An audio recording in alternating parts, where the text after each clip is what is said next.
विचारचंद्रोदय.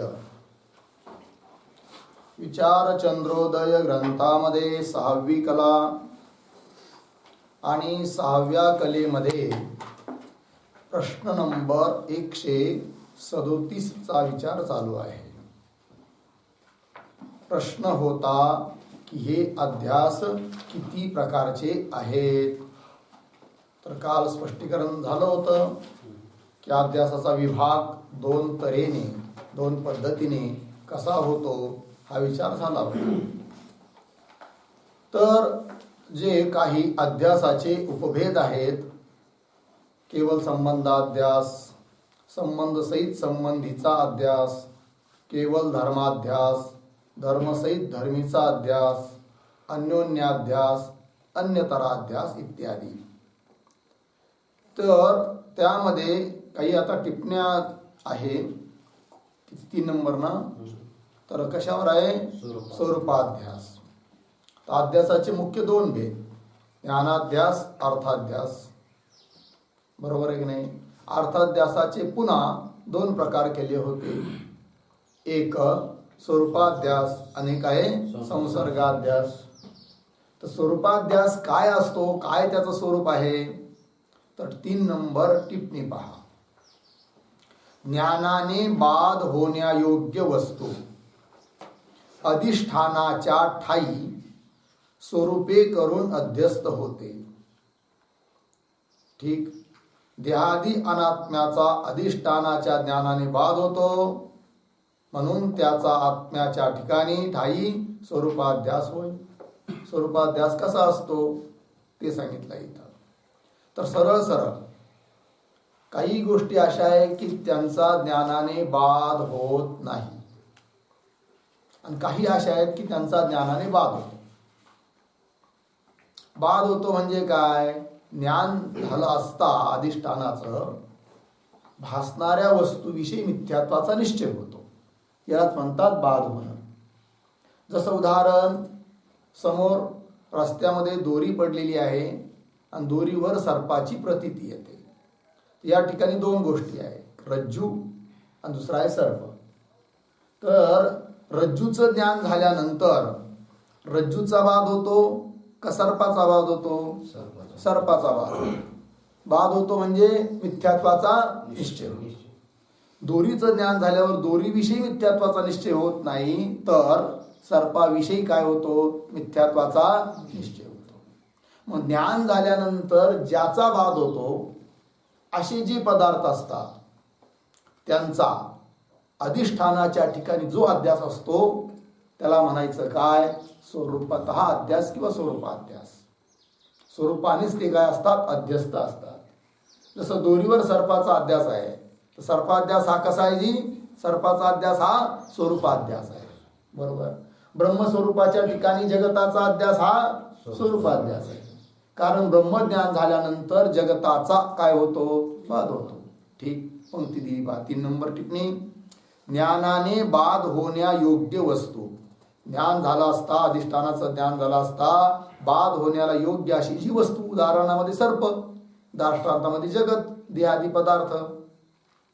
तर बाध होण्यायोग्य वस्तू अधिष्ठानाच्या, आणि तिथं अधिष्ठानाच्या ठाई म्हणजे अधिष्ठानाच्या ठिकाणी. जसं इथं रज्जूच्या ठिकाणी, दृष्टांतामध्ये ब्रह्मस्वरूपाच्या ठिकाणी बाध होणारी जी वस्तू तिचा स्वरूपाने काय असतो? अध्यास. अधिष्ठानाच्या ठाई स्वरूपे करून अध्यस्त होते म्हणजे अध्यस्त असते. कोण? जिचा बाध होतो ती वस्तू. उदाहरण दिलं इथं स्पष्टीकरण, देहादी अनात्म्याचा. तर देहपासून सर्व घ्यायचं, भूत भौतिक प्रपंच, माया मायेचं कार्य, अनात्मवर्ग जितका म्हणून आहे त्याचा ज्ञानाने काय होतो? बाध. म्हणून ह्या सर्व देहादी अनात्म पदार्थांचा आत्मस्वरूपाच्या ठिकाणी जो अध्यास आहे तो कोणता अध्यास? स्वरूपाध्यास. देहादी अनात्म्याचा अधिष्ठानाच्या ज्ञानाने बाध होतो, म्हणून त्याचा आत्म्याच्या ठाई स्वरूपाध्यास होय. लागला अर्थ? चला आता पुढे 4 नंबर टिप्पणी दिली होती संसर्गाध्यास. बरोबर आहे ना? संसर्गाध्यास म्हणजे काय? त्याचा विचार सांगत आहे 4 नंबर टिप्पणीमध्ये, पान नंबर 54, 137च्या उत्तरांतर्गत हा विषय चालू आहे. 137 नंबरचा प्रश्न, त्याचं उत्तर, त्याच्यावर टिप्पणी आहे. एका ठिकाणी संसर्गाध्यास, याच्यावर 4 नंबरची टिप्पणी पहा.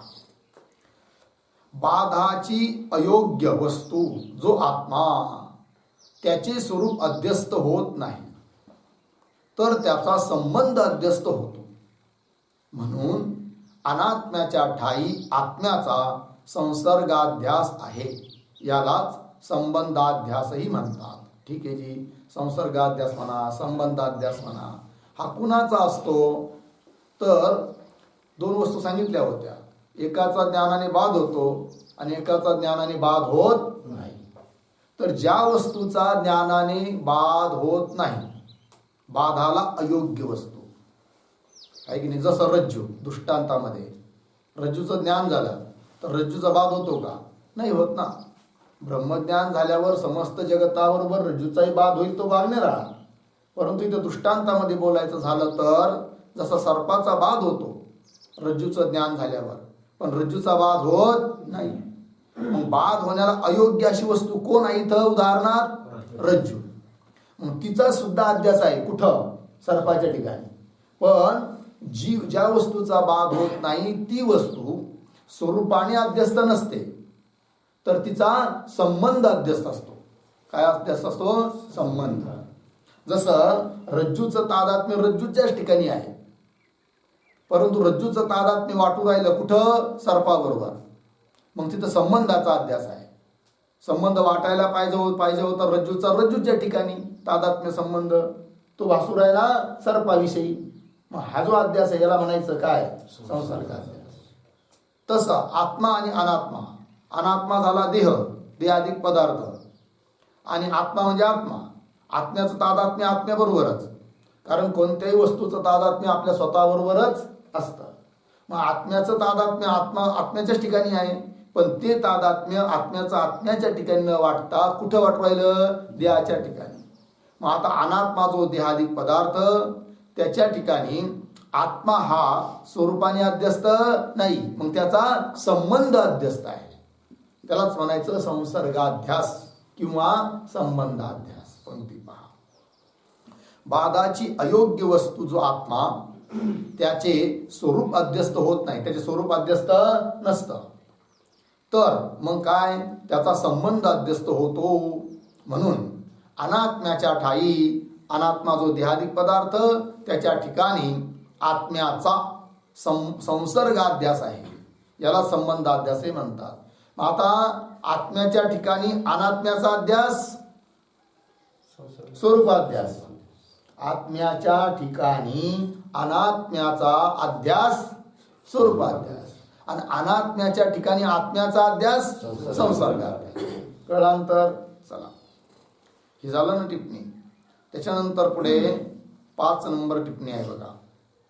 काय म्हटलं होतं 5 मध्ये? वरून 3ऱ्या ओळीमध्ये की संसार या भेदे करून अर्थाध्यास 2 प्रकारचा आहे. बरोबर?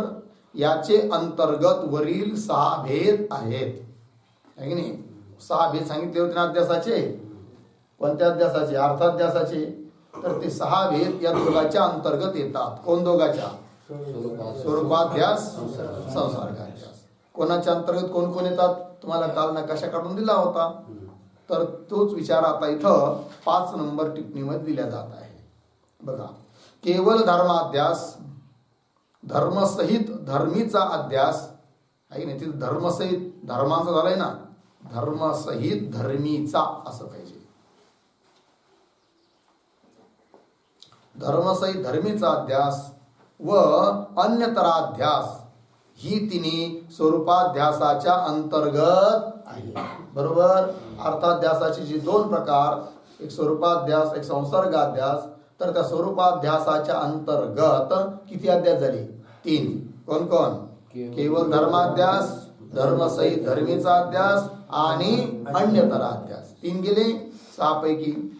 पुढे केवळ संबंधाध्यास संसर्गाध्यास ही आहे. संसर्गाध्यासही आहे म्हणजे संसर्गाध्यासच आहे असं म्हणायचं. ही आहे ना तिथं, त्याची हिंदीचा अनुवाद असल्यामुळे त्या संस्काराने हे लिहिलं. तर हिचं काय अर्थ आहे? च. काय वाक्य झालं मग? केवल संबंधाध्यास संसर्गाध्यासच आहे. समजलं? केवल संबंधाचा अध्यास हा कशाच्या अंतर्गत येतो? संसर्गाध्यासाच्या अंतर्गत. किती झाले? 6 पैकी किती संपले? 4. पहिले 3 जे की स्वरूपाध्यासाच्या अंतर्गत आहे, आणि केवल संबंधाध्यास हा संसर्गाध्यासाच्या अंतर्गत आहे. 3 आणि 1 4. 6 पैकी 4 गेले, राहिले 2. आता त्याचा विचार पहा पुढे. झालं नाही वाक्य? केवल संबंधाध्यास संसर्गाध्यासच आहे. पुढची पंक्ती, संबंध सहित संबंधीचा अध्यास हा संसर्गाध्यास सहित स्वरूपाध्यास आहे. म्हणजे हा दोघांच्या अंतर्गत, दोन्ही मिळून. याच्यामध्ये स्वरूपाध्यासत्व पण आहे, संसर्गाध्यासत्व पण आहे. कुठं? संबंध सहित संबंधीचा अध्यास.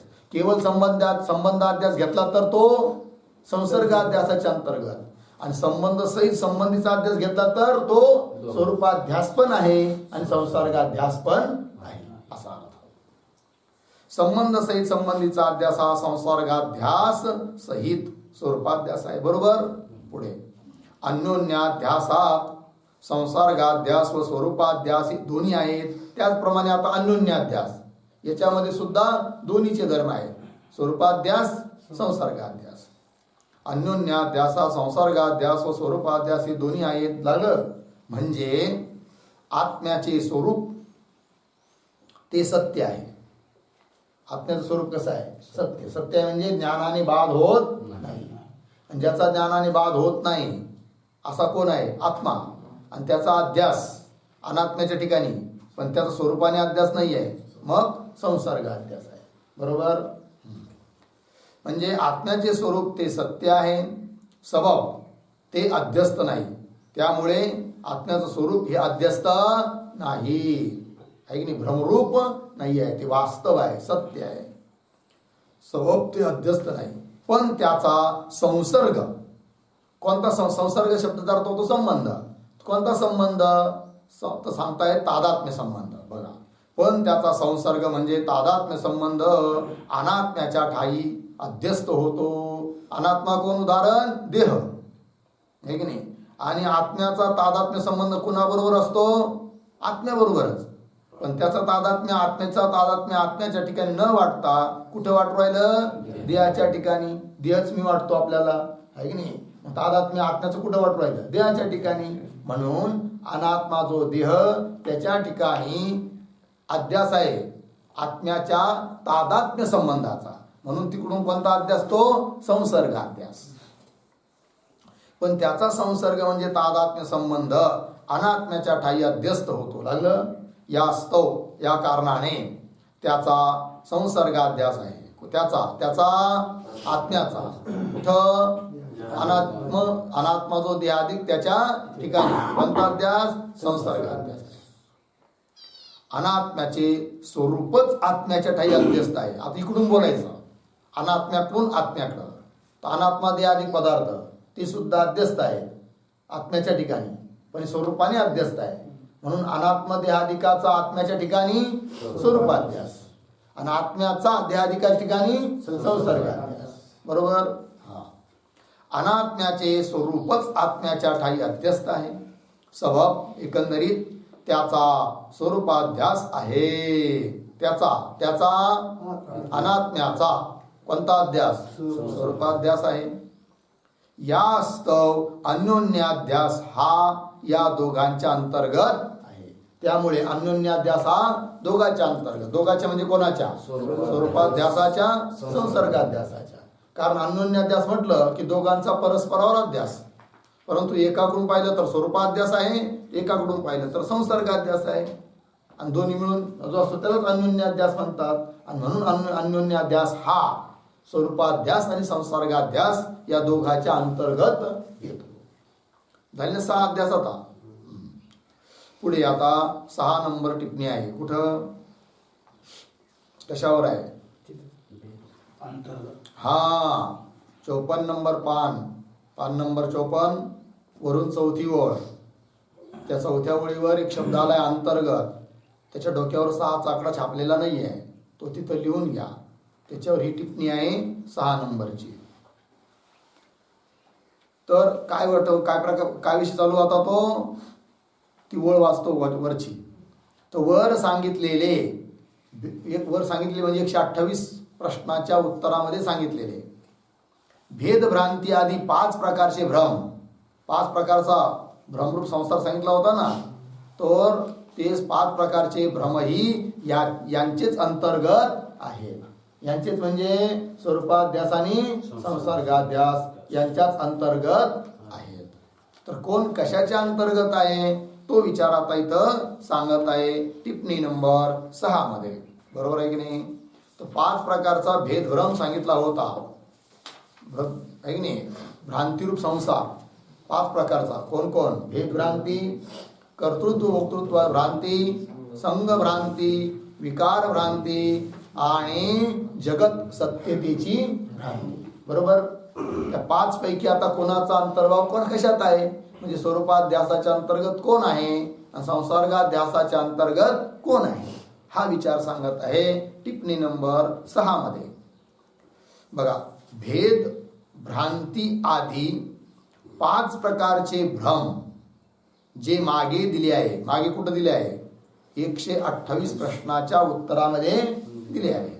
भेद भ्रांती आधी 5 प्रकारचा भ्रम सांगितला आहे.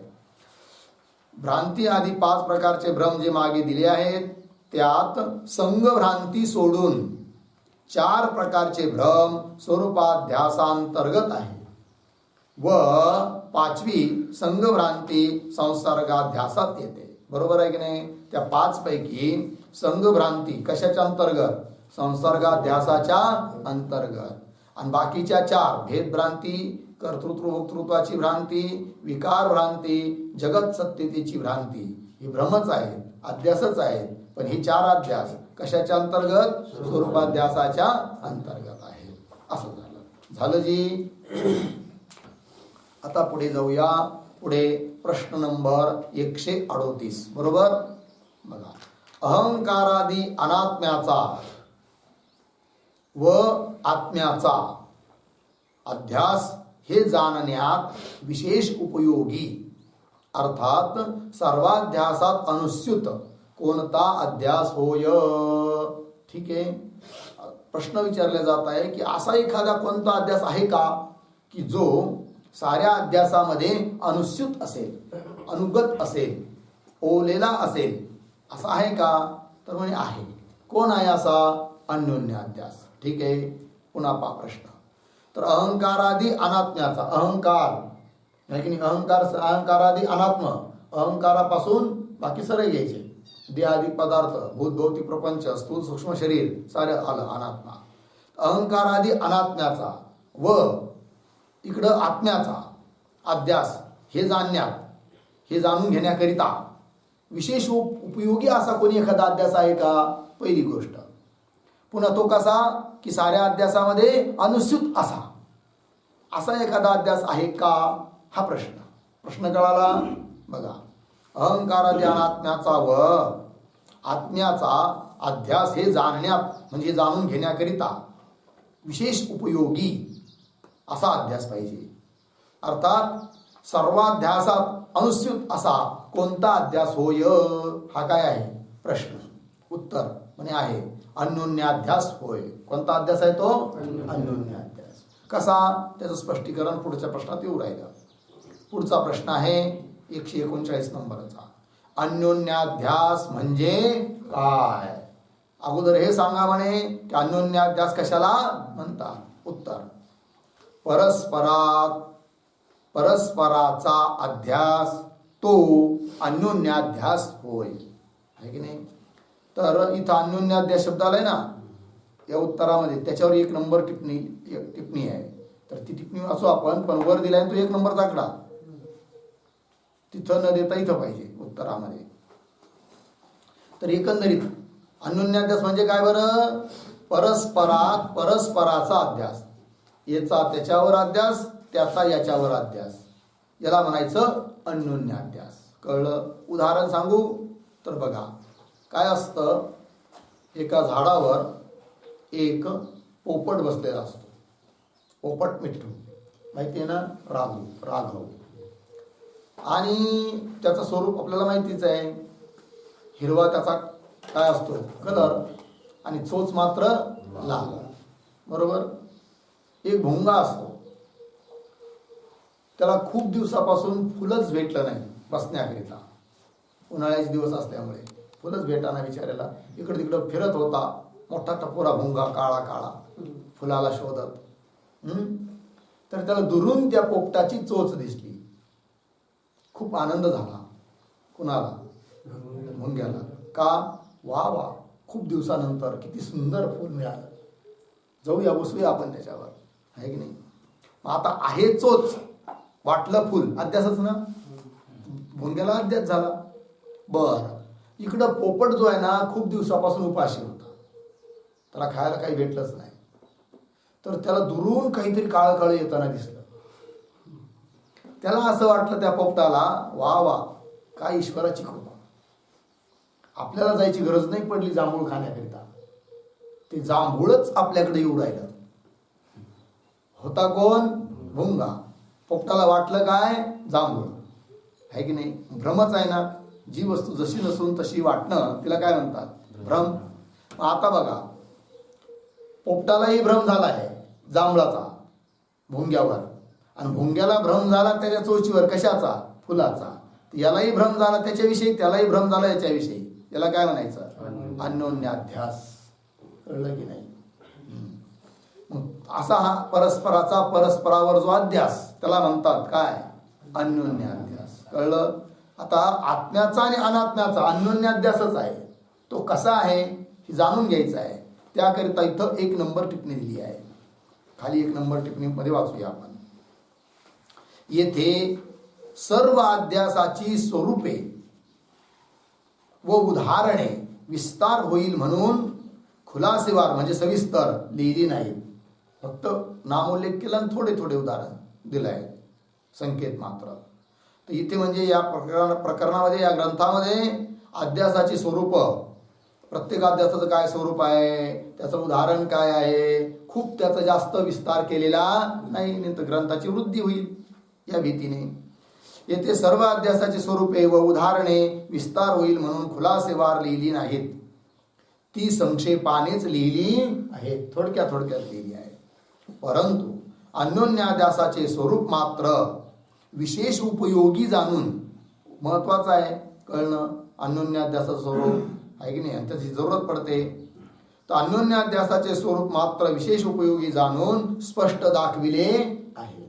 तर काय आहे त्याच्यात वैशिष्ट्य सांगतात. त्यात अनात्म्याचे धर्म, दुःख व द्वैत सहितत्व हे आत्म्याच्या ठिकाणीच आनंद व अद्वैतत्व यांच्यावर स्वरूपाने अध्यस्त होऊन त्यांना झाकतात.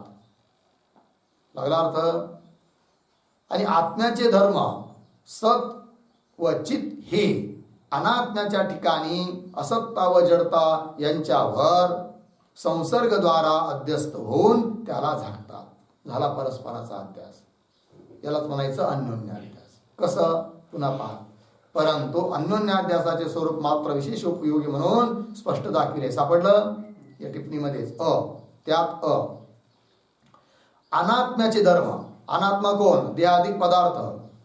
त्याचा धर्म काय? दुःख आणि द्वैत सहितत्व, द्वैतपणा. अनात्मा जो देहाधिक पदार्थ आहे, देव दुःख स्वरूप आहे देहाधिक, तर दुःख धर्म कुणाचा? अनात्म्याचा, आहे की नाही.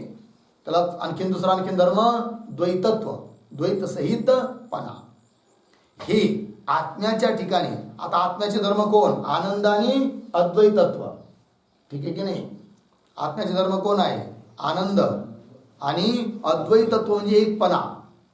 आता यामध्ये कोणाच्या धर्माने कुणाला झाकलं, अर्थात कोणते धर्म कुणावर अध्यस्त आहेत, तर सांगतायत अद्वैतत्व यांच्यावर स्वरूपाने अध्यस्त आहेत. कोण?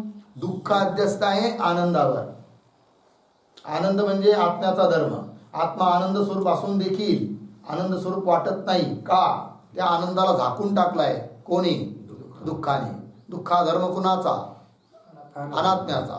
तर अनात्म्याचा धर्म जो दुःख, त्याने आत्म्याचा धर्म जो आनंद, त्याला आच्छादित केला आहे. बरोबर. आणखीन अनात्मा जो देहाधिक, त्याचा धर्म कोण? द्वैतत्व, द्वैत सहितपणा. त्याने झाकून टाकलाय, आच्छादित केलाय. कुणाला? आत्म्याचा धर्म जो अद्वैतत्व. आत्मा एक आहे, अद्वैत आहे, तरी तो अद्वैत एक आहे असं वाटत नाही. का?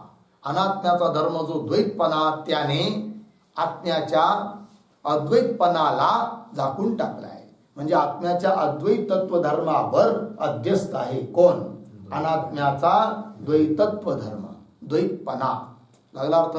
चला, या आत्म्याच्या ठिकाणीच आनंद व अद्वैतत्व यांच्यावर स्वरूपाने अध्यस्त होऊन त्यांना जागतात. स्वरूपाने अध्यस्त आहेत कोण कोण? दुःख आणि द्वैत सहितपणा स्वरूपाने अध्यस्त आहेत. कुठं? आनंद आणि अद्वैतपणावर अध्यस्त आहे. आणि म्हणून त्यांना जागतात. त्यांना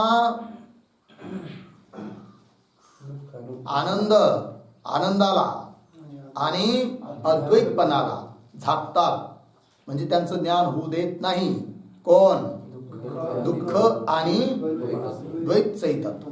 कळलं? चला, तर एकंदरीत काय झालं याच्यावर?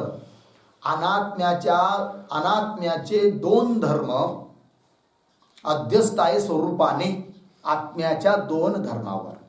बरोबर. आता याचे विपरीत पुढं पहा. आत्म्याचे धर्म सत्व चित. आत्मा सत्स्वरूप आहे की नाही? चित स्वरूप आहे की नाही? म्हणजे ज्ञान स्वरूप आहे. बरोबर आहे की नाही?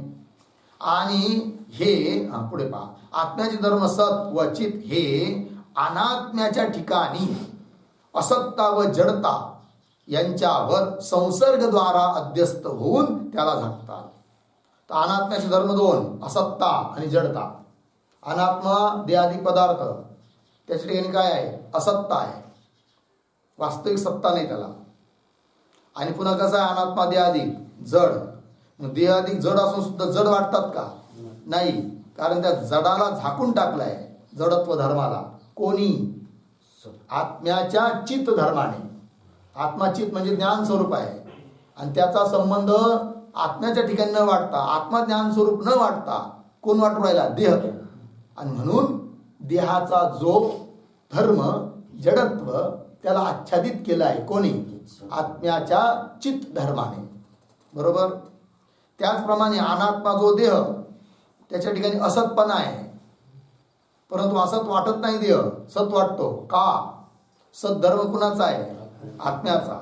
तर आत्म्याच्या सत धर्माने आच्छादित केला आहे, झाकून टाकलाय. कुणाला?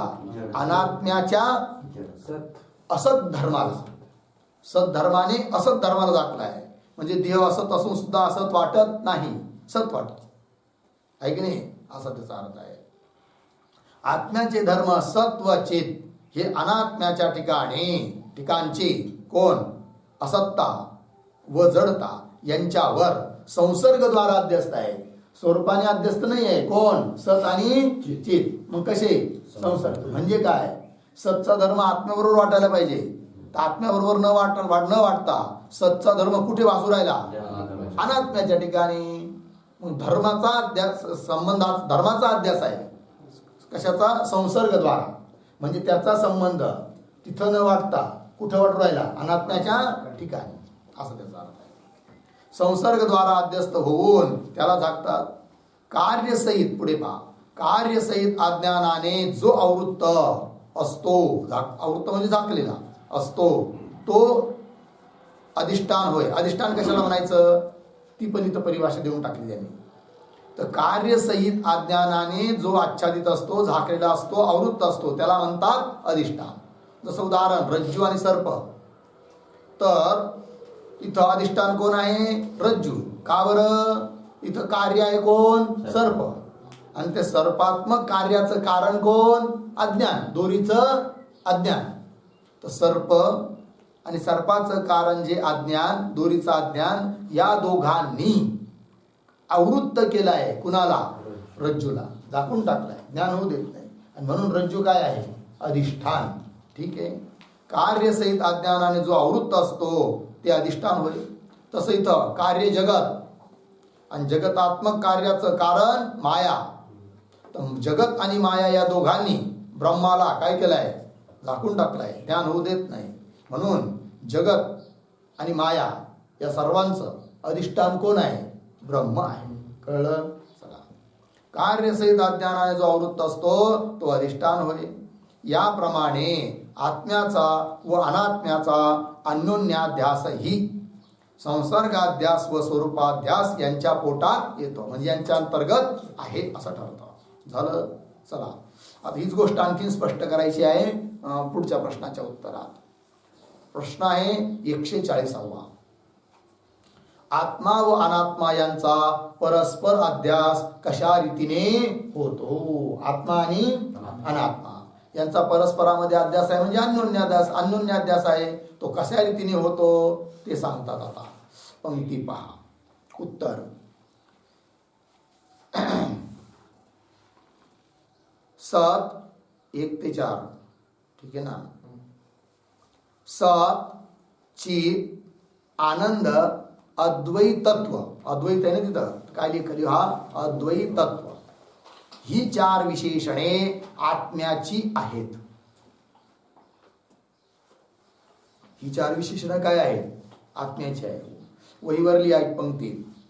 आत्म्याचे विशेषण.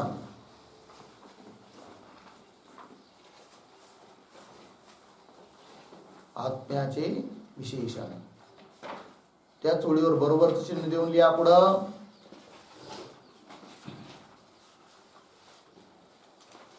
सत, चित, आनंद, सत, चित, आनंद आणि अद्वैतत्व. अद्वैतत्व किती झाले? 4. कोणाचे विशेषण आहेत? आत्म्याचे. कोण कोण? सत, चित, आनंद, अद्वैतत्व. सत म्हणजे आत्मा सत्स्वरूप आहे, अर्थात नित्य आहे, कशाने त्याचा बाध होत नाही. चित आहे म्हणजे ज्ञान स्वरूप आहे. आनंद आहे म्हणजे सुख स्वरूप आहे आत्मा. आणि पुन्हा कसा आहे? तो अद्वैत रहित आहे, एक आहे, एकटा आहे. ही 4 विशेषणे आत्म्याची आहेत. लागलं? आता खालच्या ओळीवर लिहा. त्या ओळीच्या खालच्या ओळीवर अनात्म्याची विशेषणे.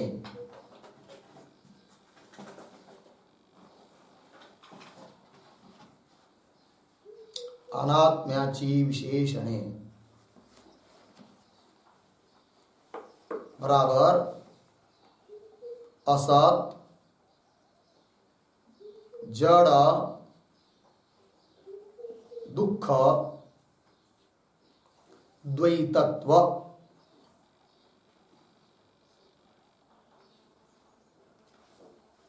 झाले? काय काय? असत, जड, दुःख आणि द्वैतत्व. तर हे कोणाचे धर्म आहेत? अनात्माचे. अनात्माचा देहादी पदार्थ. असत आहे तो, म्हणजे त्याला काही वास्तविक सत्ता नाही आहे. कल्पित पदार्थाला वस्तुता सत्ता नसतेच, असत आहे. पुन्हा जड आहे तो, आहे की नाही? चेतन नाही आहे, जड आहे देहादिक पदार्थ. पुन्हा दुःख स्वरूप आहे आणि पुन्हा द्वैताने युक्त आहे. कळाले 4? आता पंक्ती पा पुस्तकामध्ये. सत, चित, आनंद व अद्वैतत्व ही 4 विशेषणे आत्म्याची आहेत. असत, जड, दुःख. हा पद आहे ना, हा शब्द कट करा, जास्त झालाय तो, काही गरज नाही त्याची. दुःखाच्या पुढचा शब्द हा. आता पुढे पहा. असत, जड, दुःख आणि द्वैतत्व ही 4 विशेषणे अनात्म्याची आहेत. कळाली? 4 त्यामध्ये अनात्म्याचे दुःख आणि द्वैतत्व. आता पुस्तक वळलेली होती ना वहीवर, तिकडे पाहत चला. तर अनात्म्याचे धर्म 2 घेतले. आता कोण कोण? दुःख आणि द्वैतत्व. या 2 विशेषणांनी आत्म्याचा आनंद आणि अद्वैतत्वास आवृत्त करते, आवृत्त केले आहे. आहे की नाही? कोणी कोणाला आवृत्त केलं? दुःखाने आनंदाला आवृत्त केलं आहे. बरोबर? आणि द्वैतत्व धर्माने अद्वैतत्वाला आवृत्त केलं आहे. म्हणजे हे दोन धर्म अध्यस्त झाले. कोण कोण? दुःख आणि द्वैतत्व. कुठं? आनंद आणि अद्वैतत्वाच्या ठिकाणी, आहे की नाही? चला, स्वरूपाने अध्यस्त आहेत कारण अनात्म्याचे धर्म आहेत. त्यामध्ये अनात्म्याचे दुःख आणि द्वैतत्व या दोन विशेषणांनी आत्म्याचा आनंद व अद्वैतत्वास आवृत्त करीत, म्हणजे आवृत्त केले आहे. मग आत्मा आनंद स्वरूप असून सुद्धा आनंदरूप वाटत नाही. का? दुःखाने त्याला काय केलंय? आवृत्त केलं आहे. आत्मा अद्वैत असून सुद्धा अद्वैत वाटत नाही. का? द्वैतत्वाने त्याला आवृत्त केले आहे. पुढे पंक्ती वाचूया. सापडलं सर्वांना? कुठपर्यंत आलो आपण? यास्तव शब्द आहे ना, तिथून ध्यान द्या. यास्तव आत्म्याची असे पद आहे पुढं, तिथं आत्म्याची नाही पाहिजे, अनात्म्याची.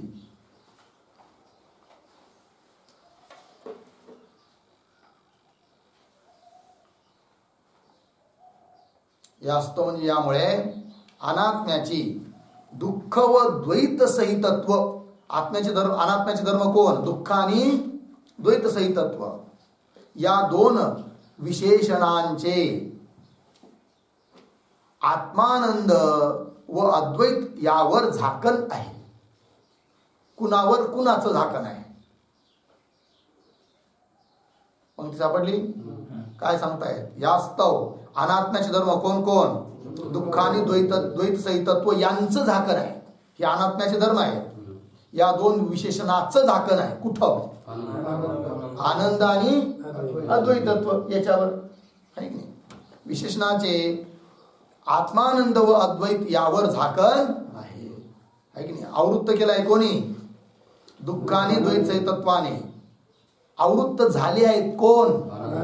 आनंद आणि अद्वैतत्व. लागलं एवढं? पुढे सबब म्हणजे याच्यामुळे असा भ्रम झालेला असल्यामुळे आत्म्याच्या ठाई, आत्म्याच्या ठिकाणी मी आनंद रूप व अद्वैत रूप आहे अशी प्रतीती होत नाही, है की नाही? का बरं? झाकून टाकलाय ना. आत्म्याच्या आनंदाला आणि अद्वैतत्वाला झाकल्यामुळं, आवृत्त केल्यामुळे कुणालाही असे भान होत नाही.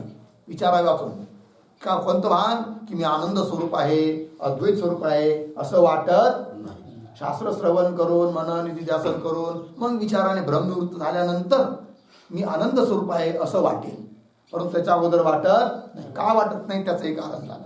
कळलं? चला. मी आनंद रूप व अद्वैत रूप आहे अशी प्रतीती होत नाही. प्रतीती होत नाही म्हणजे ज्ञान होत नाही. मग काय होतं उलट? किंतु मी दुःखी व ईश्वराधिकाहून भिन्न आहे अशी प्रतीती होते.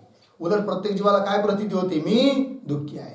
वस्तुतः मी शब्दाचा अर्थ जो आत्मा तो दुःख स्वरूप आहे का?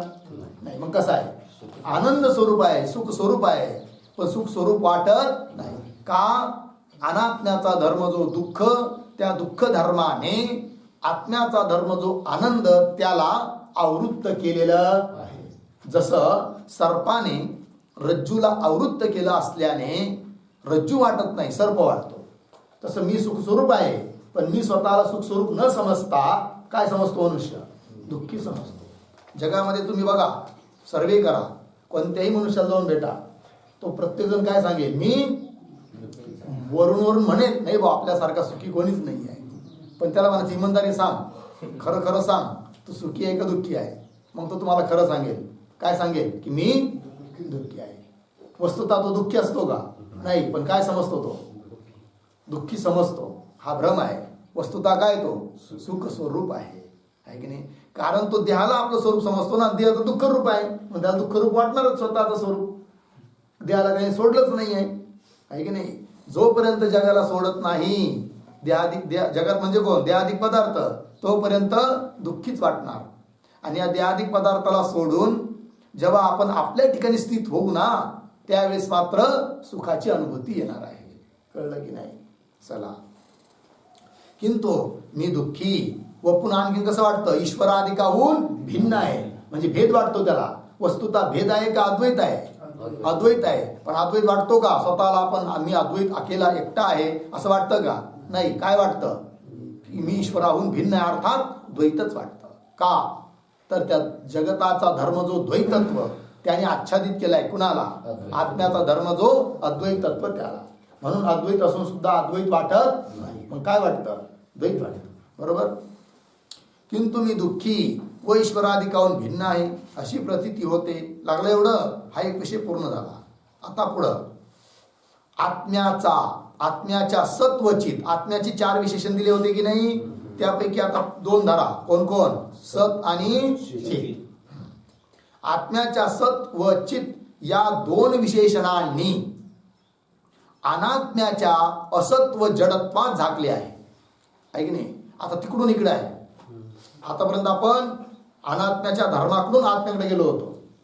आता आत्म्याच्या 2 धर्मांनी अनात्म्याच्या 2 धर्माला झाकला आहे. तर आत्म्याचे 2 धर्म कोण? सत आणि चित. अनात्म्याचे 2 धर्म कोण? असत आणि जड. तर अनात्मा देहादिक पदार्थ असत आहे, पण असत वाटत नाही का? त्या असताला झाकून टाकलं, आवृत्त केलं. कोणी? आत्म्याच्या सद्धर्माने. अनात्मा जो देहादिक त्याचा धर्म कोण? जड, जडता, जडत्व. पण देहादिक जड असून सुद्धा कोणी स्वतःला जड म्हणतो का देहाला? नाही. ऐक नाही, घट जड आहे, हो मी थोडी जड आहे असंच म्हणतो मनुष्य.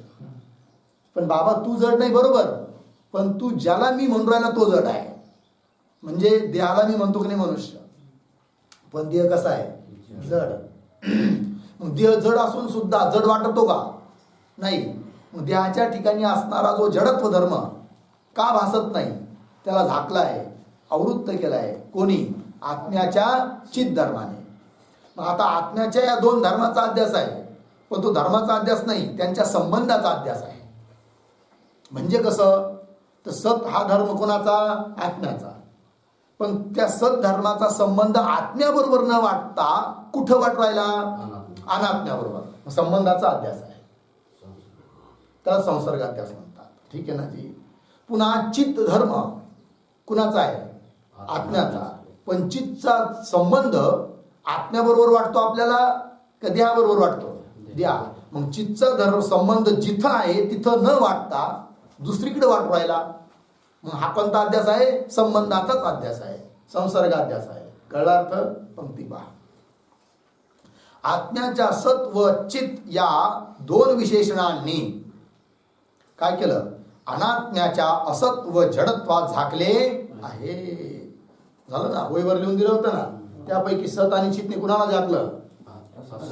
असत आणि जडत्वाला झाकले आहे, म्हणजे आवृत्त केले आहे. त्यामुळे काय होतं? अनात्मा जे अहंकाराधिक पदार्थ, देहादिक पदार्थ ते असत आहे, अभान रूप आहे. अभान म्हणजे जड. अभान रूप आहे अशी प्रतीती होत नाही. देहाच्या बाबतीत अशी प्रतीती होत नाही की असत आहे, अभान म्हणजे जड रूप आहे अशी प्रतीती होत नाही. तर मग काय होतं? तर त्याच्या उलट प्रतीती होते. तर ते म्हणजे अनात्म पदार्थ अहंकाराधिक, तर ते विद्यमान आहे म्हणजे सत आहे, व भासतो म्हणजे चेतन आहे अशी प्रतीती होते. लागला अर्थ? या रीतीने आत्मा व अनात्मा यांचा परस्पर अध्यास होय. अशा रीतीने आत्मा आणि अनात्मा यांचा काय आहे? परस्पराचा अध्यास आहे. ठीक आहे ना? आणि यालाच अन्योन्याध्यास म्हणतात. आणि हा साऱ्या अध्यासामध्ये अनुस्यूत आहे. जसं दोरीवर सर्पाचा अध्यास आहे की नाही, तिथं सुद्धा अन्योन्याध्यास आहे. दोरीवर सर्पाचा अध्यास हा स्वरूपाध्यास, बरोबर. आणि सर्प सत आहे का? सत आहे बरं, असत आहे. पण सर्पाला तिथं कोणी असं म्हणून राहिला का? काय म्हणतो? सत. कसं? सर्प अस्ति, अयम सर्प अस्ति. अस्ति म्हणजे आहे, तर सत्ता देऊ राहिलो आपण. मग सत्ता धर्म कुणाचा? वस्तुतः रज्जूचा, अधिष्ठानाचा, रज्जूचा आहे. पण तो सत्ता धर्म रज्जूचा न वाटता कुठे वाटू राहिला? सर्पाच्या ठिकाणी.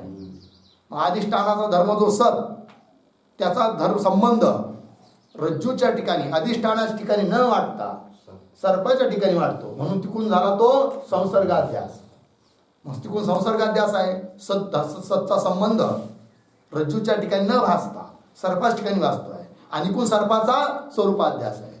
याचा त्याच्यावर अध्यास, त्याचा याच्यावर अध्यास झाला की नाही? अन्योन्य अध्यास. अशा रीतीने झालं. या रीतीने आत्मा व अनात्मा यांचा परस्पर अध्यास होईल. लागलं? इथे एक टिप्पणी आहे बघा 2 नंबर परस्पर या शब्दावर. ब्रह्म व ईश्वर यांचा किंवा कूटस्थ व जीव यांचा जो परस्पराध्यास तो पुढे 11व्या कलेत सांगितला आहे की नाही. अन्योन्याध्यास सांगत असताना ब्रह्म व ईश्वर यांचा काय होतो परस्पराध्यास किंवा कूटस्थ व जीव. कूटस्थला मनुष्य जीव म्हणतो, जीवाला कूटस्थ म्हणतो वगैरे. तर कूटस्थ व जीव यांचा जो परस्पर एकमेकावर अध्यास तो सांगायचा आहे, पण इथं नाही. कुठं 11व्या कलेत झालं. इति श्री विचार चंद्रोदय दर्शने प्रपंच मिथ्यात्व वर्णन नामिका षष्ठ कला समाप्ता. अशा रीतीने विचार चंद्रोदय ग्रंथामधील प्रपंच मिथ्या आहे असं वर्णन करणारी ही 6वी कला या ठिकाणी समाप्त होते. ठीक आहे. पुढे 7वी कला आहे, तिचा विचार आपण उद्या करू. चालेल. ओम पूर्णमदः पूर्णमिदं पूर्णात् पूर्णमुदच्यते पूर्णस्य पूर्णमादाय पूर्णमेवावशिष्यते. ओम शांति शांति शांति.